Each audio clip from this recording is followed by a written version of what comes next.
Good morning, Dan Delmar in for Elias. He is back tomorrow. One thing that I wish for 2024 is that we all get serious about energy, and in specific, the fact that nuclear has to be part of the equation, especially if we want to meet our climate goals and power all of those electric cars that we're supposed to be buying in the next 10 years. On the line now is Chris Keefer, a very interesting pro-nuclear advocate. He's the host of the Decoupled podcast, as well as someone who was, I guess, a pro-nuclear activist a few years ago, but has now made his way over to being really a part of the mainstream conversation there. He's an ER doc and takes an interest in nuclear energy. Chris Keefer, hello. Yeah, thanks so much for having me. Thanks for coming back. And I'm really interested to see your progress over the last few years. We spoke first maybe about 2-3 years ago. You were essentially a protester in a way. I mean, you were following Steven Guilbeault to conferences COP conferences in Europe and kind of confronting him kind of citizen journalism style. Fast forward 2-3 years and you're moderating panels at the COP in was it Doha? In Dubai. In Dubai just a few weeks ago.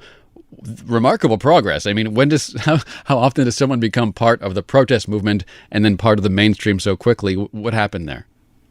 Well, I still very much consider myself on the protest side, but it is awkward because, in a good way, the federal government has really made an about face on nuclear. I confronted Stephane Guilbeault, as you were saying, at COP26 in Glasgow a few years ago. He was coming out of a session put on by the World Wildlife Forum discussing the phase out of coal.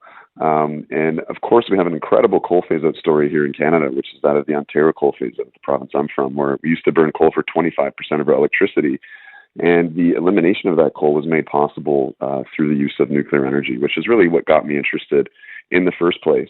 Canada's been a real laggard in terms of our greenhouse gas emission reductions. We really haven't done much compared to our 2005 levels. But what held the line as the oil patch came online and emissions skyrocketed in Alberta was actually Ontario phasing out coal. We did that with nuclear. I think it's a really cool story. And of course, I want to talk to you because there's a couple of reasons. One is this very ambitious goal to stop selling gas-powered vehicles by 2035. I'm curious if you think it's A, realistic, and B, even physically possible without restarting nuclear.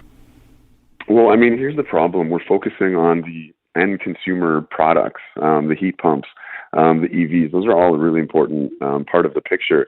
But if we don't have the power generation there to power these end consumer devices, they're not going to work. And that's going to be a massive disappointment. And I've been shouting this from the hilltops for the last few years. We're seeing, in even our hydroelectrically endowed provinces like Quebec and Quebec and BC, that hydro is also weather dependent and climate vulnerable. Part of the story with the fires in northern Quebec was there just wasn't much precipitation up north. And from what I understand, Quebec has been having a hard time meeting its hydroelectric export requirements. Usually there's tons of hydro to export in the summer, but you guys need to keep warm. You heat with hydroelectricity.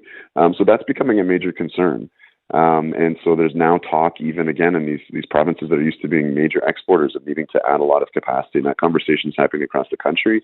And nuclear is becoming a big part of that. Even I believe it's Michel Sabia of Hydro-Quebec talking about potentially bringing the Gentilly plant back online. Now, it takes the better part of a decade to get a reactor up and running, right? So do we have enough time to meet all of that power demand in the next 10 years? Yeah, so the world average is about 6 to 8 years.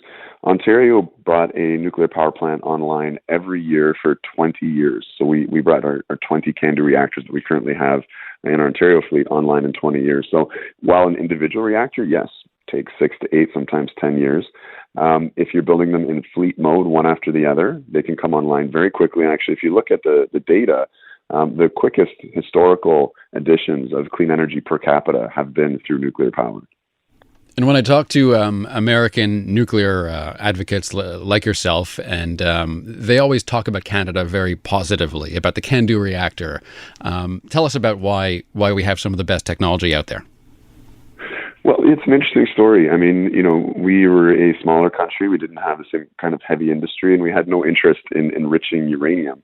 We found ourselves with a lot of natural uranium and a lot of nuclear expertise after World War II. Remember, the best physicists, many Jews from Europe came first to England and France, but quickly had to come over to Canada to make sure they'd be safe, and luckily set up shop in Canada and were just phenomenal researchers. As I said, in provinces that didn't have a lot of hydro, like Ontario, when we outstripped Niagara Falls, for instance, we started to burn a lot of coal, and we don't have coal, so we were importing it from the U.S. And after the OPEC crisis, the knock-on effect of the jump in the price of oil and gasoline, coal doubled in price. And so, for purely energy security and economic reasons, we took that expertise in the development of this reactor and deployed at scale, as I was mentioning, 20 reactors in 20 years.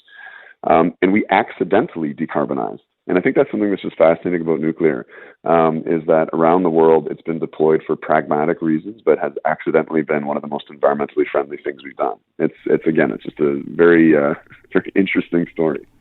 Chris Keefer joins us. He is the president of Canadians for Nuclear Energy, and his podcast is called the Decouple Podcast.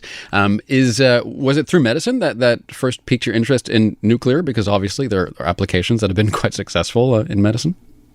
Yeah, no, I mean, actually, I went to medical school in McMaster in Hamilton. That's called Steel Town. Really, really badly polluted city. A lot of coal being burned at the steel mills. In addition to, we had North America's largest coal burning station a little bit to the east of us. And we were phasing out coal, as I mentioned. That was during my early medical career.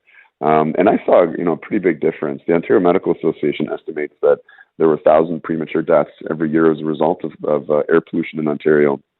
And coal is a major factor there. And so, I saw major improvements in health. I didn't know why, and I didn't know how we were phasing out coal. I think I probably assumed that we were doing it with, wind and solar. But, when you actually look at the data, 90% of the power came from reactivating some of the nuclear plants that we'd actually mothballed for a few years because coal got cheap.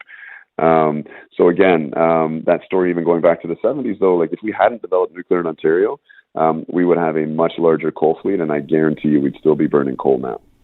Nuclear waste making the news in recent days as Canada will make a decision at some point this year on where to store ours. I know the U.S. has a mountain in Nevada, I want to say. What is the optimal location to store this waste, and how can we make sure it doesn't pose a risk? Yeah, I mean, I think the first thing is just, helping people understand what waste is, because most people, including myself, our education on it was based on The Simpsons. So first off, I mean, it's made up of these solid ceramic pellets about the size of the tip of your pinky finger. Each of those pellets has the power of a ton of coal or 3 barrels of oil or 17,000 cubic feet of gas. You get a sense of how incredibly energy dense they are. And that means that we actually use very little and we produce very little waste. The waste is a solid. I've been to the place sort of for interim storage. It's put in a pool to cool off for a few years and then put into these concrete and steel dry casks. And they sit in a Costco-sized warehouse outside of our nuclear plants, and they just sit there. The long-term plan is to bury them deep underground. There's a couple sites that are being looked at, one in northern Ontario and one in southern Ontario. And I've also visited that site in southern Ontario and spoken with the geologist there.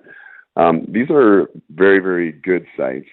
The whole danger of nuclear waste is really in the front end of it. Immediately after waste comes out of a reactor, if you stood next to it without any shielding, you'd get a lethal dose in seconds, right? So it sounds terrifying. How come no one's ever died from handling civilian nuclear waste, though? That's quite the paradox. Well, it's because we make dangerous things safe in our modern societies. If you think of aviation, for instance, we cram hundreds of men, women, and children on these little thin-skinned aircraft, put them up at 30,000 feet where there's barely any oxygen. There's 1,000, mission-critical moving parts. We've got air traffic control, pilot training. There's everything that can go wrong. With nuclear waste, we have to take the fresh fuel out of the reactor, that waste, move it underwater in a pool, keep it cool for 5 years, and then put it in these concrete casks. So the waste decays exponentially, meaning it gets less dangerous over time. By about 500 years, you could hold a fuel bundle in your hand without any danger to yourself. The only thing after 500 years is you don't want to crush it up and eat or drink it. So getting back to this long-term storage plan, it is to take these canisters and put them deep underground in a rock formation that doesn't let water move through it. And that rock formation in southern Ontario, the geologists show that it takes 1 million years for water to percolate 1 meter through that rock. So even if, you're getting really worried about, these long half-lives of certain elements in nuclear waste, for water to both get through that rock to infiltrate and dissolve the solid nuclear material and then carry it back out, we're talking about millions and millions of years. So I think it's an excellent site. Of course, this is a very democratic process, and the community will vote on it. And I mean, there's reasons for them to oppose it. You know, I might be a bit of a NIMBY and not want a major construction project in my quiet farm community. But radiation is certainly not one of the things that I'm worried about. And I've been up to that community and given a talk from a doctor's perspective. All right, interesting and great to see some progress on the issue. Chris Keefer, ER Doc, President of Canadians for Nuclear Energy and host of the Decouple podcast. Thanks so much, Chris. Hey, my pleasure. Thanks for having me back.